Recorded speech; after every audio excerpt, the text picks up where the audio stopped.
Hey everyone, Simon here. A question that I get a lot as an author and a speaker is how can you believe in astrology? I'll go to a party or meet someone and people think, oh, you look like a fairly intelligent guy and you seem to say reasonable things. But when I mention that my research is into astrology and I follow the, the history and the practice of it, people tend to turn to me and say, but you seem like a normal person. And I think this comes from a fundamental lack of an understanding of what is astrology. And in fact, there are many scientists and reasonable people out there who do studies, like Richard Dawkins, who debunk or try to debunk astrology. And the problem with all of these scientists is that they never take the time to understand the rules of this game before saying this game is not a real game. So if you're watching chess and you're applying the rules of checkers to it, or if you're watching chess and you just don't know the rules and you say, well, that can't possibly be a fun game. That game can't possibly have an internal reason or logic to it. And it's just like watching a magic trick. A person can't possibly pull a pigeon out of an empty hat until you see them do it. And so I think astrology is similar in that, like magic, which seems like astrology often seems like magic, people, when you know how it's done, it doesn't seem like magic anymore. And you begin to recognize that there is skill involved and there is a craft and there is a science behind it, but it's also an art. And these scientists who did attempt to disprove astrology, but do it the right way by understanding its rules and by doing double-blind controlled studies, among the first was Gauquelin. And Gauquelin, in his studies, he was a French statistician, and he said there's absolutely 0% chance that astrology can be real, and he said, and I'll prove it. And as he went out to prove it, he found that there was in fact statistical correlation for what he called the Mars effect, and you can Google the Gauquelin studies, and he basically found that people who have angular planets are those planets directly tend to correlate with the type of career that they choose. So, for example, people with Mars in an angle, particularly the midheaven or the ascendant, meaning if Mars was very at the highest point in the sky when you were born, the zenith, or it was rising on the east, and to a lesser degree the other angles, then there was a strong likelihood that you would participate in sports and become an athlete. If Saturn was in that position, it favored and it predicted scientists. And if Jupiter was in that position, it predicted authors and teachers and so on. And Venus predicted people in the fine arts. And Gauquelin was astonished. And he did receive quite a bit of criticism for his studies from other scientists. One scientist said, well, you only took French people. So, and others said that the sample size was too small. And so he redid it with 25,000 charts, and the results were very similar. In fact, they corroborated his first study. Gauquelin was so ridiculed by his community that he eventually committed suicide. And this is the dark side of academia. And this is something that, and this is one reason scientists are very reluctant to do research on astrology. They do like Richard Dawkins. They read the newspaper and they say, well, this can't, your sun sign today is this. The sun sign astrology neglects the fact that there are 9 what we call planets. Now, we astrologers use the word planet as the Greeks used it, planetes, which means something that moves through the sky, a sky wanderer. So the sun is considered a planet, the moon, and so on. And we astrologers had this, have been using that definition much longer than modern scientists have. So we get the right to use that word planets in the way that is specific to astrology. Of course, we know that the sun is not a planet. The sun is a star. But for the purposes of what we do, it's considered a sky wanderer, hence the word planet. In Sanskrit goes past that whole argument and says these are grahas. Graha means something that has an influence on you, that grasps you. People like Dawkins just take the sun sign and say, well, look, I can read this to 5 people who are not that sun sign, and they'll all say, yeah, that sounds like me. But that's bullshit. That's bullshit astrology, and no astrologer worth their salt actually practices that. And so the scientists who are out there, like Dr. Fuzeau-braesch, or Braesch, fuzeau-braesch, I believe is her name. She was a very high-ranking, I believe, biologist and chemist, and researcher, professor. But for 40 years, what most of her colleagues didn't know is that behind the scenes, she did research on astrology. And she wrote a book called Astrology Off the Beaten Path, which is a summary of her findings. And she did research on purebred dogs. And when the dogs had a litter, they were born spaced apart. And so some dogs had, say, a planet angular, others didn't. And she found that there were absolutely direct correlations between the placement of the planets, the time that pup was born, and its behavior. For example, a pup with a prominent Mars or Jupiter would become the leader of the pack. And that happened over and over and over and over again, whereas those with a prominent Saturn became the, if you will, the beta, right? The alpha and the beta. The alphas were very predictable based on the placement of the planets. And this book was published, I believe, posthumously, or perhaps a couple of years before her death. That's how afraid even well-respected scientists are of tackling this subject. A colleague, a mentor of mine who studied at Arizona State University, basically said the same thing, that academia, though her studies showed the same correlation, academics were completely closed, and they shut the door to that research. And this is something that others, it's not just astrologers, but others in the field of alternative research, like Mr. Graham Hancock, whom I admire very much as a legit, brilliant journalist, and his books elucidate much of what we would call forgotten history, and things that scientists are very slowly and reluctantly coming to agree with. And he wrote these books many, many years ago, so I very much recommend his work, grahamhancock.com, or his website. In its untiring research like this, but people like Graham Hancock and others have been pilloried by mainstream academic establishments because their findings do not fit with the accepted history. And likewise, when one takes a closer look at astrology and the way it actually works in real life, not how you think it works, right? Oh, it's about predicting when you're going to die or this or that. No, when you actually get into and look at the studies and look at how it's done, you may be very surprised, just as these scientists who set out to disprove astrology. Now, Ms. Fuzeau-braesch says that a lot of what astrologers do is mumbo jumbo, but that astrology works. So she's an interesting character because, and I think she's right, a lot of the fault lies with actual astrologers for being a little bit, for some of them are just fakes, right? Some of them are out to just get your money. Some of them know a little bit and pretend to know a lot. So they're just like any business, any field, there are charlatans and there are people who are not so good.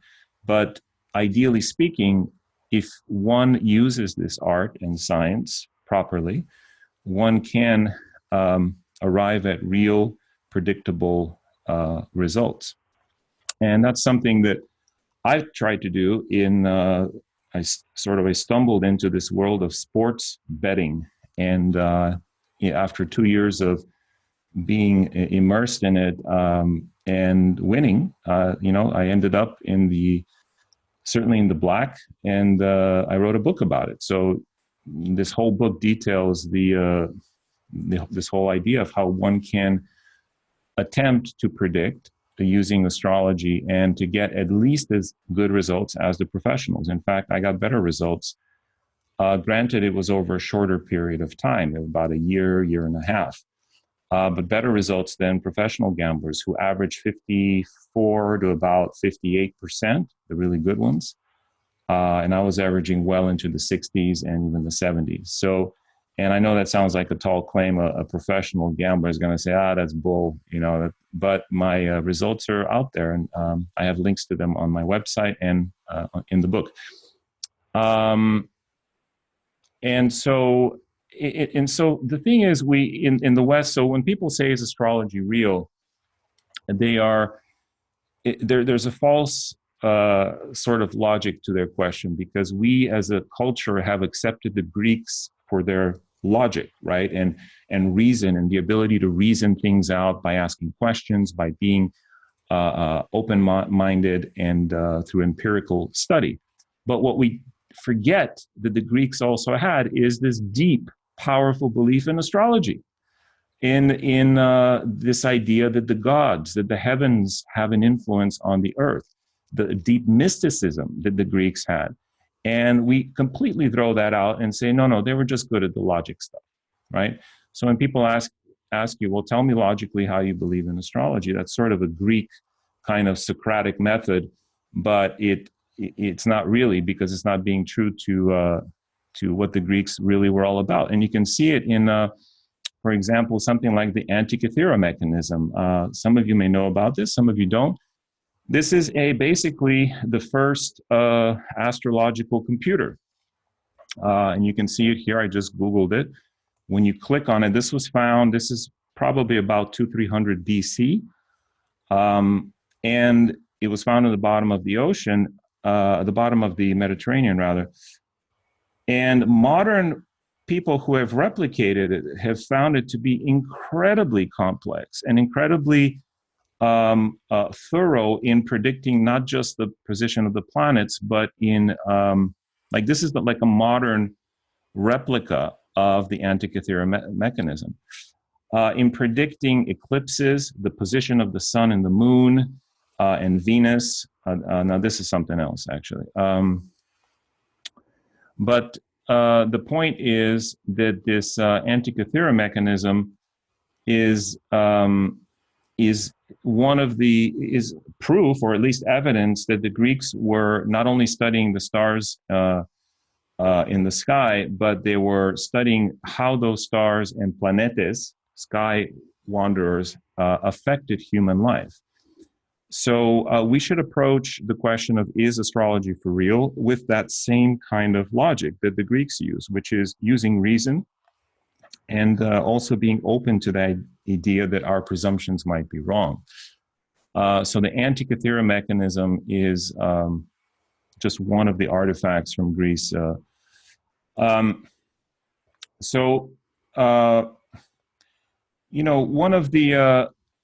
of the things, when I travel around the world, I go to India a lot, and in India, every person on the street it has astrology as part of their daily life. Even the wealthy and the well-to-do, even though publicly they will poo-poo astrology or say, no, it's not for me. Privately, they, especially when it comes to marriage of their sons or daughters, they will always approach an astrologer for advice. And so astrology is not only good for predicting who's going to be the alpha dog, or which team is going to win the next game, or which stock is going to go up and which one's going to go down, all things that it is currently used for. My current research is on how to predict successful or unsuccessful relationships based on matching two charts. And this is, again, something that you can empirically evaluate. If I can look at two charts and I don't know the two people involved, and I'm not even looking at them, and I can say, these are the dynamics of your relationship, X, X, Y, Z, and give very specific details of their relationship that I otherwise have no way of knowing. This is, yet another realm where astrology can help. And in fact, a very brave astrologer named Jeffrey Armstrong, who is a Vedic astrologer like myself, long ago went on Michael Shermer's. Michael Shermer is this professional skeptic, and he's tried to debunk Graham Hancock and basically got his ass handed to him on the Joe Rogan show. So kudos to all of them for being there and debating. But pretty conclusively, he was his skepticism, his actually biased skepticism. True skepticism is actually very healthy, because I'm very skeptical of anyone who tells me they can predict my future until I see them at work. So Jeffrey Armstrong went on his program. This is long ago, and I don't even know if I could play this, but let's see, we'll see.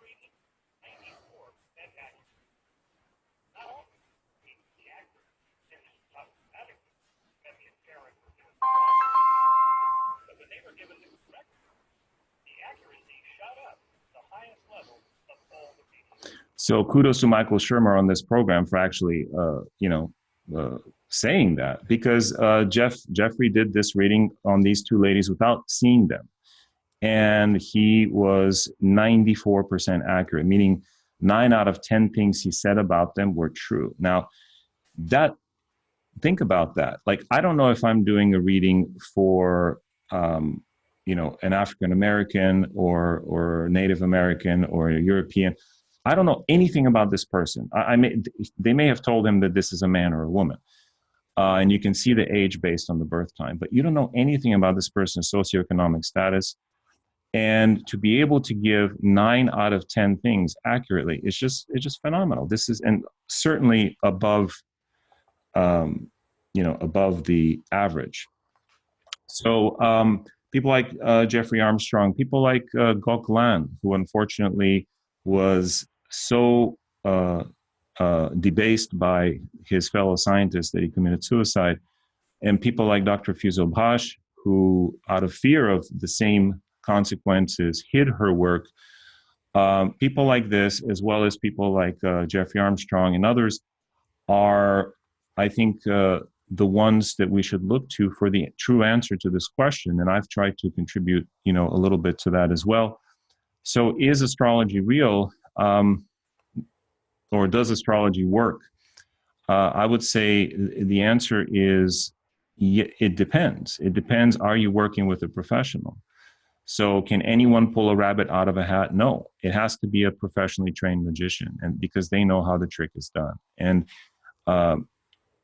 it's not when you know the trick, it's not a trick. It's just a skill, and it's an art and a science as well. So it takes a lot of practice, years of study, and hopefully at that point, one can get to the level of being able to predict better than 50%. But having said that, astrology is also one of the worst jobs to have, because think about it. You can go to school for 4 years, intern for a couple of years, and after 10 years of study, you'll probably be a good doctor, right? After 10 years of study and practice, you'll probably be a good lawyer. But after 10 years of studying astrology, you're still just a beginner. And I'm saying this in all humility and not in fake humility. I am still a beginner because there's so much. This is, in my opinion, the most vast of the arts and sciences, because to excel at it is like playing, not just playing one instrument well, but playing, a dozen instruments brilliantly, because there's so many facets to it.